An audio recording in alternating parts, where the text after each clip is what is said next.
Hi hello ನಮಸ್ತೆ ಎಲ್ಲರಿಗೂ welcome back to my YouTube channel. ಇವತ್ತಿನ ರೆಸಿಪಿ ರಾಗಿ ಲಸ್ಸಿ. ಬನ್ನಿ ಅದನ್ನು ಯಾವ ರೀತಿ ಮಾಡೋದು ಅಂತ ನೋಡೋಣ. ಸೊ ಇದು ತುಂಬಾ ತಂಪಾಗಿರುತ್ತೆ ಕುಡಿಲಿಕ್ಕೆ. ನಾನಿಲ್ಲಿ ರಾಗಿ ಲಸ್ಸಿಯನ್ನು ಮಾಡಲಿಕ್ಕೆ ಮೊದಲು ಸ್ಟವ್ ಮೇಲೆ ನೀರನ್ನು ಬಿಸಿ ಮಾಡಲಿಕ್ಕೆ ಇಟ್ಟಿದ್ದೀನಿ. ಅದು ಕುದಿಯೋ ಅಷ್ಟರಲ್ಲಿ ನಾವು ರಾಗಿ ಹಿಟ್ಟನ್ನು ಕಲಿಸ್ಕೊಳ್ಳೋಣ. ಸೊ ನಾನಿಲ್ಲಿ 1 ಕಪ್ನಷ್ಟು ರಾಗಿ ಹಿಟ್ಟನ್ನು ತಗೊಂಡಿದ್ದೀನಿ.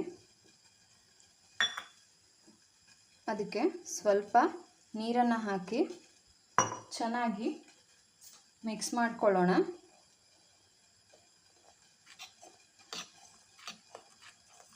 ಹಿಟ್ಟನ್ನು ಡೈರೆಕ್ಟಾಗಿ ಹಾಕಿದರೆ ಗಂಟುಗಳಾಗ್ಬೋದು ಅನ್ನೋ ಸಾಧ್ಯತೆ ಇರೋದ್ರಿಂದ ನಾನು ಇದನ್ನು ಈ ರೀತಿಯಾಗಿ ತಣ್ಣೀರಲ್ಲಿಯೇ ಕಲಿಸ್ಕೊತಾ ಇದ್ದೀನಿ. ನೀವು ಇಲ್ಲಿ ನೋಡ್ತಾ ಇರ್ಬೋದು, ಇವಾಗ ನೀರು ಚೆನ್ನಾಗಿ ಕುದೀತಾ ಇದೆ.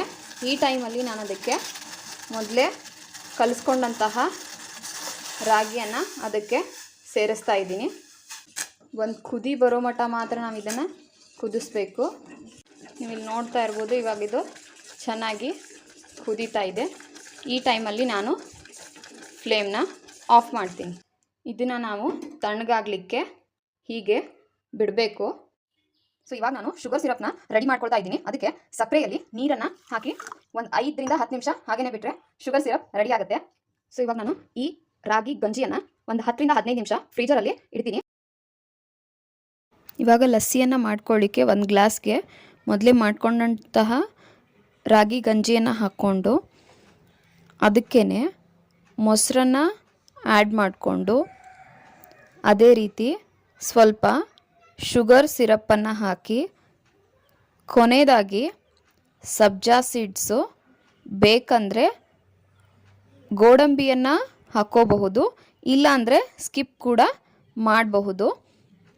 ಗೋಡಂಬಿಯನ್ನು ಹಾಕ್ಕೊಳ್ಳೋದು ಆಪ್ಷನಲ್ಲು, ಬೇಕಂದರೆ ಹಾಕ್ಕೋಬೋದು, ಇಲ್ಲಾಂದರೆ ಹಾಗೇನೂ ಬಿಡ್ಬೋದು. ನೀವು ಇಲ್ಲಿ ನೋಡ್ತಾ ಇರ್ಬೋದು, ಇವಾಗ ನಮ್ಮ ರಾಗಿ ಲಸ್ಸಿ ರೆಡಿಯಾಗಿದೆ. ಇದನ್ನು ನೀವು ಮನೆಯಲ್ಲೂ ಮಾಡ್ಕೋಬೋದು.